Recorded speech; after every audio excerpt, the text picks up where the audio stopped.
Madame, Monsieur, bonsoir. Sans surprise, un arrêt du tribunal de l'Union européenne prononcé mercredi 29 septembre sur les accords Maroc-Union européenne annule les 10 accords tout en précisant qu'ils resteront en vigueur un certain temps, sous prétexte que les fruits de ces accords agricoles et de pêche ne profiteraient pas aux populations des provinces du Sud.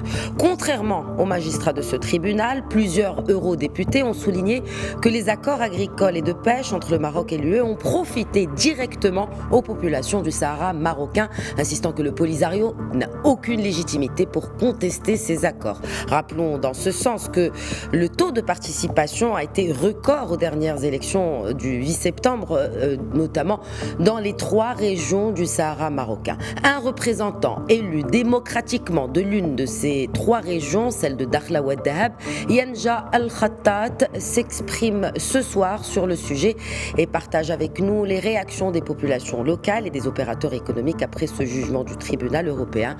On fera également un bilan d'étape sur le modèle de développement des provinces du Sud lancé en 2015 à l'initiative de Sa Majesté le roi Mohamed VI et qui compte des investissements considérables dans divers secteurs dont les infrastructures, les énergies renouvelables, sociales ou encore l'environnement et l'éducation. Je vous souhaite à toutes et à tous la bienvenue.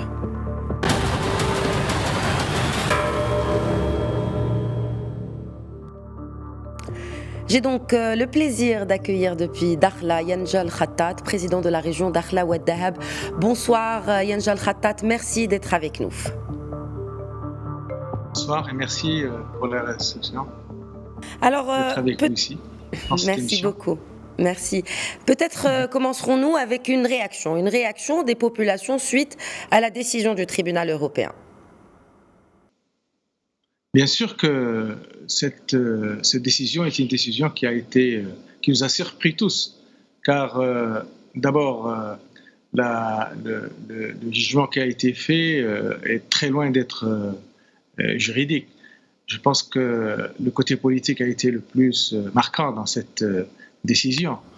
En tant qu'élu de la région, nous pensons que ce jugement est illégal, vu que d'abord le Polisario n'a pas la légitimité et ni le Polisario n'est pas le représentant des Sahraouis. Vous savez que les élus des régions du Sud sont élus démocratiquement et la majorité des Sahraouis sont dans les provinces du Sud.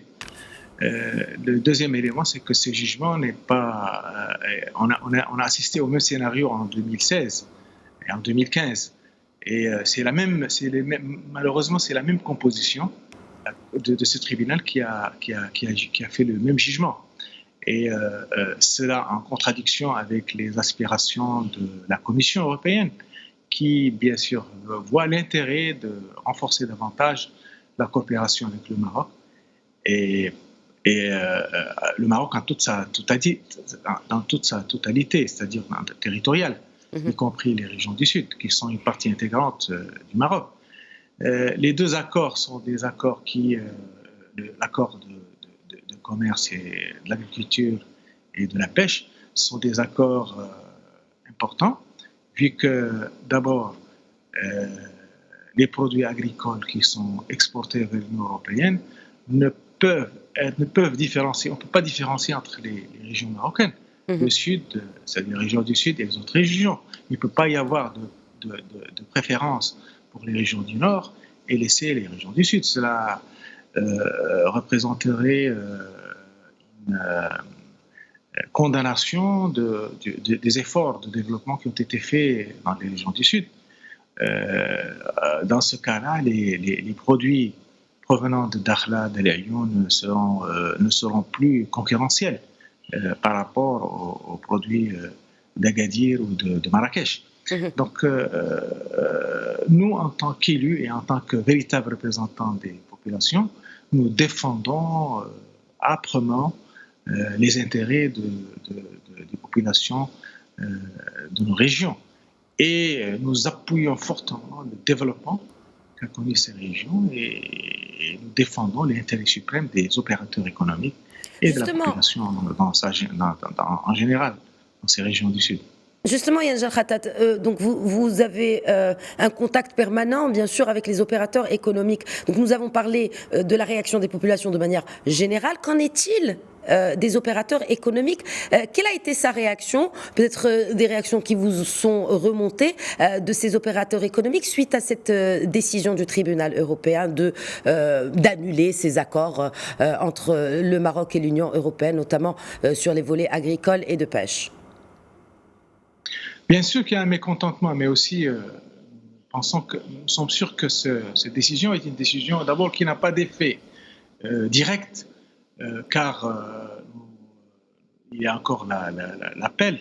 Nous allons, je crois que la Commission européenne va aller en cassation et en appel. Donc, mais le mécontentement est là. Nous sommes sûrs qu'il est inacceptable que nos opérateurs économiques puissent avoir des conditions défavorables par rapport aux autres régions. D'ailleurs, le Maroc ne l'acceptera pas et nous serons tous mobilisés aux côtés des Européens pour défendre notre cause. Mais le problème n'est pas réellement, le problème est plutôt politique. Vous savez, le Polisario essaye par tous les moyens à trouver des brèches et à créer Zizani. Le Polisario n'est pas le représentant des Sahraouis. Tout le monde en est sûr. Aujourd'hui, il y a une dynamique politique qui se renforce davantage sur le terrain. Le tribunal a une méconnaissance claire du dossier, n'a pas pris en considération les véritables données qui se développent jour après jour sur le terrain. Vous savez aujourd'hui que la question de la cause nationale marocaine, l'intégrité territoriale marocaine se renforce davantage. Aujourd'hui, plusieurs consulats sont là, à Dakhla, sont à Laayoune, et attestent du développement spectaculaire qu'a connu ces régions. Sa Majesté le Roi a lancé un programme ambitieux en 2015 et auquel a été alloué un budget considérable de 77 milliards de dirhams. Aujourd'hui, nos régions n'ont rien à voir avec des régions similaires de l'Afrique subsaharienne. Le développement est là, une dynamique économique elle est là. La participation aux dernières élections est claire, elle a confirmé exactement que les populations sahraouies sont claires, sont décisives. Est-ce que justement ce taux de participation record, Yann Khattat, ce taux de participation record finalement, n'a-t-il pas été quelque peu négligé par les magistrats de ce tribunal lors de leur délibération par rapport à ce dossier? Je rappelle bien sûr que sur une moyenne nationale de 52%, les provinces du Sud ont enregistré un record dépassant les 60% en moyenne sur les 3 régions. 60% de taux de participation, ce n'est pas rien. Or, on voit que justement cette question de représentativité n'a pas été prise en compte dans le jugement de ce tribunal et par ses magistrats. Exactement. Il y a une méconnaissance totale du dossier sur le terrain. Exactement. Vous avez comme la question de la représentativité est une question importante et cruciale dans ce dossier. Et il y a une méconnaissance réelle du dossier. Quand on suit ce qui se passe sur le terrain, il n'y a même pas 2 semaines, les élections se sont déroulées et la province d'Aouserd, je vous donne l'exemple, la province d'Aouserd, le taux de participation a dépassé les 80%. C'est énorme, c'est incroyable. Cela démontre et dénote exactement que ces populations s'inscrivent dans la dynamique politique, économique qu'a lancée Sa Majesté le Roi dans province du Sud et dénote une conscience réelle et une prise de position pour le renforcement de l'intégrité territoriale du Maroc et confirme exactement l'attachement de ces populations à leur marocanité et à nos provinces. En ce qui concerne ces juges, je pense que ce sont les mêmes juges qui ont jugé la dernière fois, en 2015, et le scénario est le même. Tout le monde se pose des questions sur les véritables intentions de cette commission qui a pris cette décision. Très bien. Bon, alors, si peut-être, si on rappelle, bon, il y a cette question de représentativité, il y a aussi cette question des retombées économiques de ces accords Maroc-UE sur l'économie de ces régions, de ces provinces du Sud. Si vous nous rappeliez davantage, vous nous rapprochiez davantage sur l'impact économique concret de ces accords sur l'économie et donc par ricochet, bien sûr, sur les populations du Sud.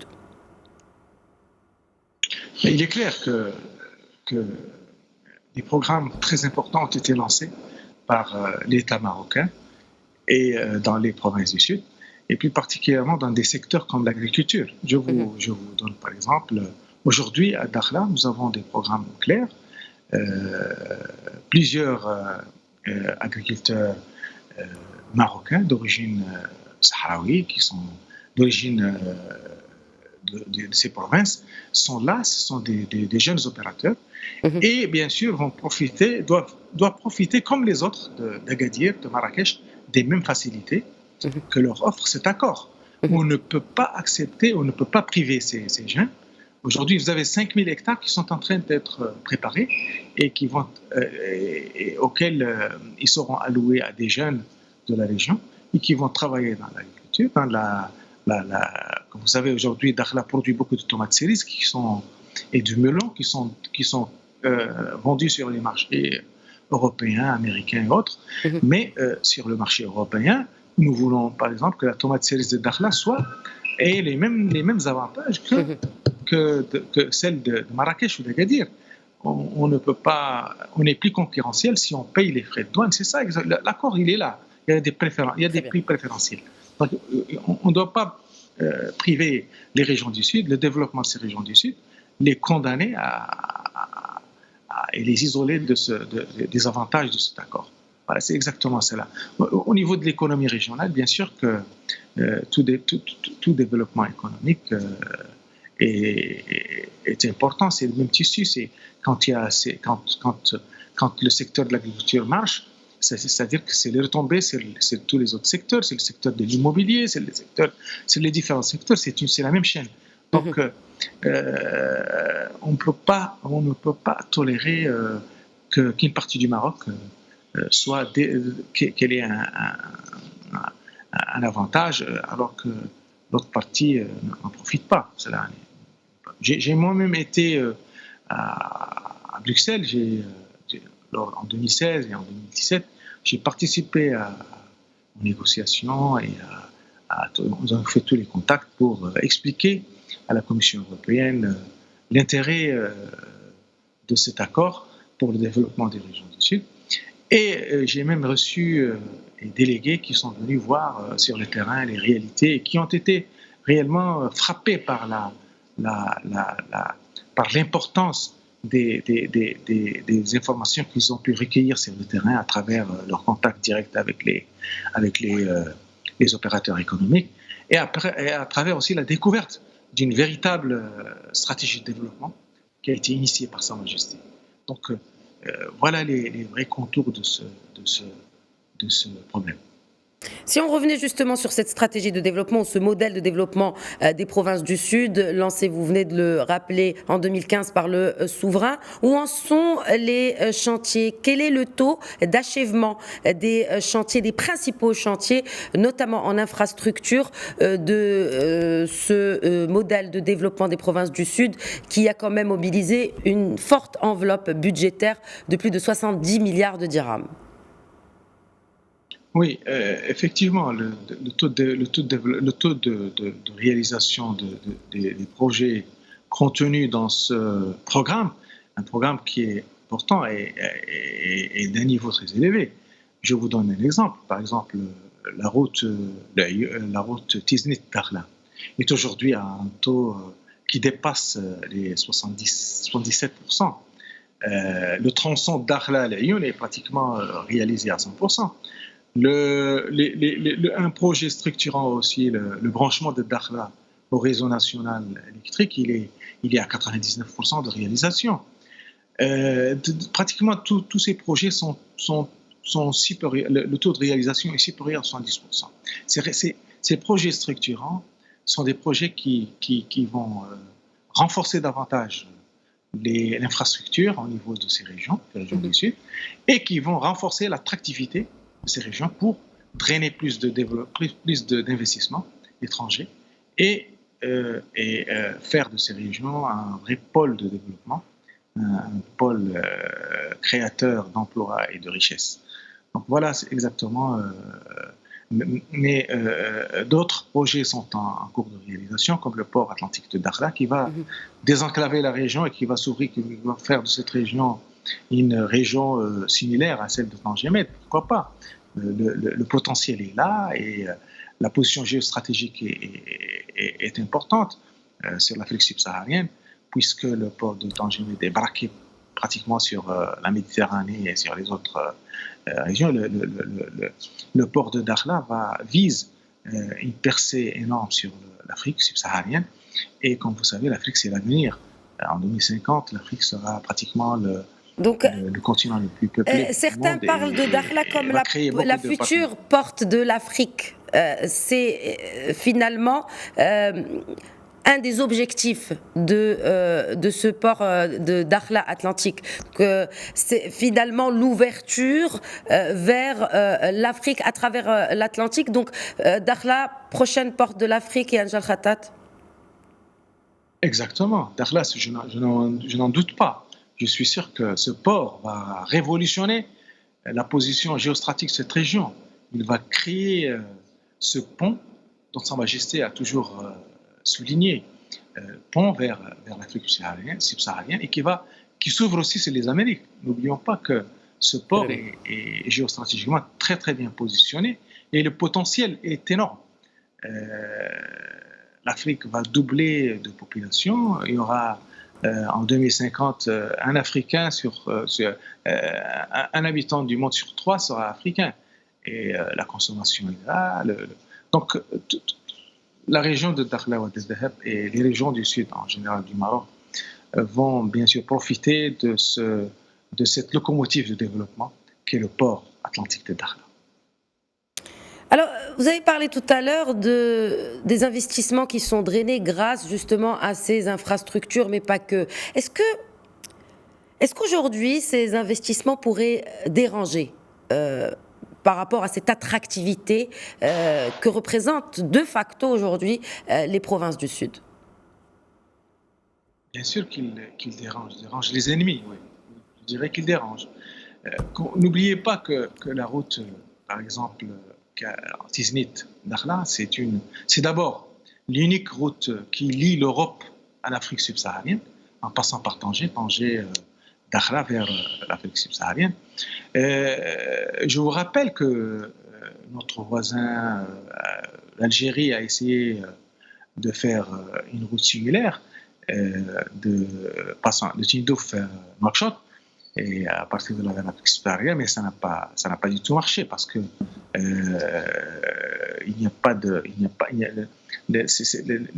ne peut pas comparer exactement le rôle du Maroc vers l'Afrique subsaharienne, les produits marocains qui sont directement exportés vers l'Afrique subsaharienne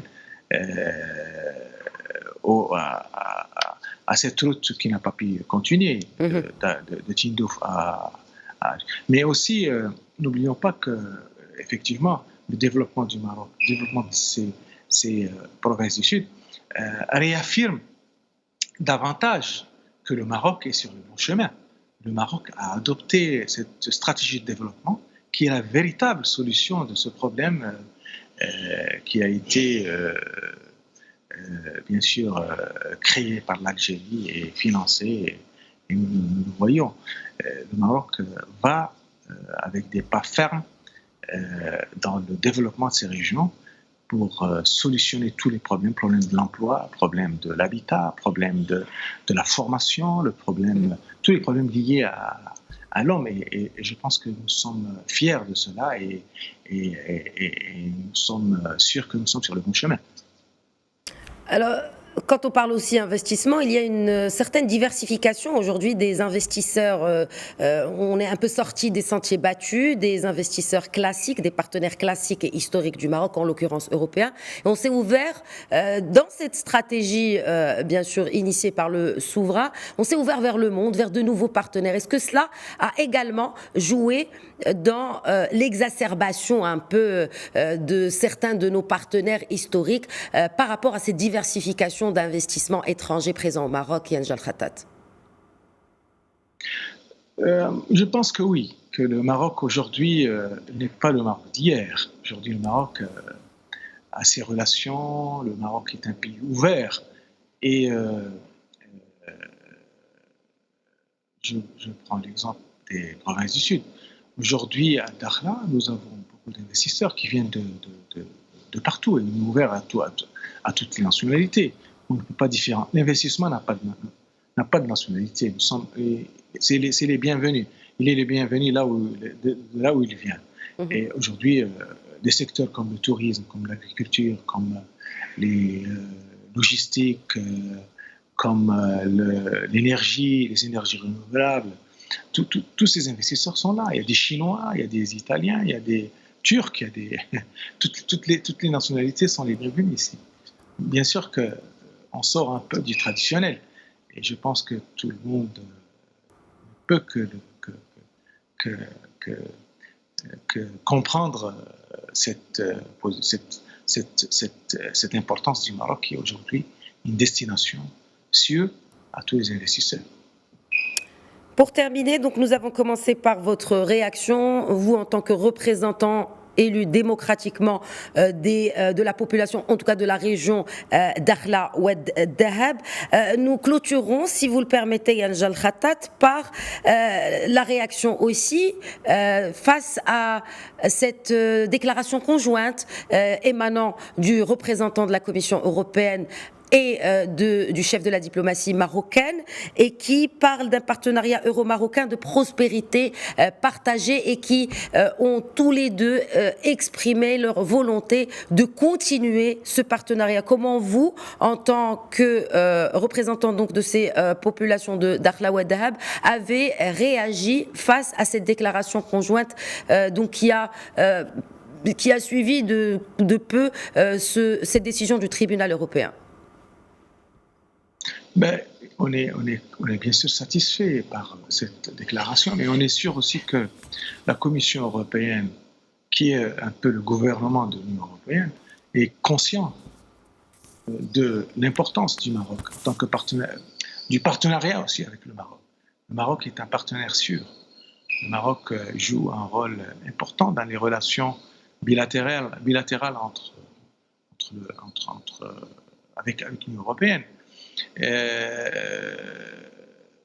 Le problème est là, c'est qu'il y a une contradiction entre la Commission européenne et ce tribunal de première instance qui réellement, à chaque fois, nous fait sortir des choses qui sont contradictoires avec les véritables orientations, avec les véritables même aspirations des Européens eux-mêmes.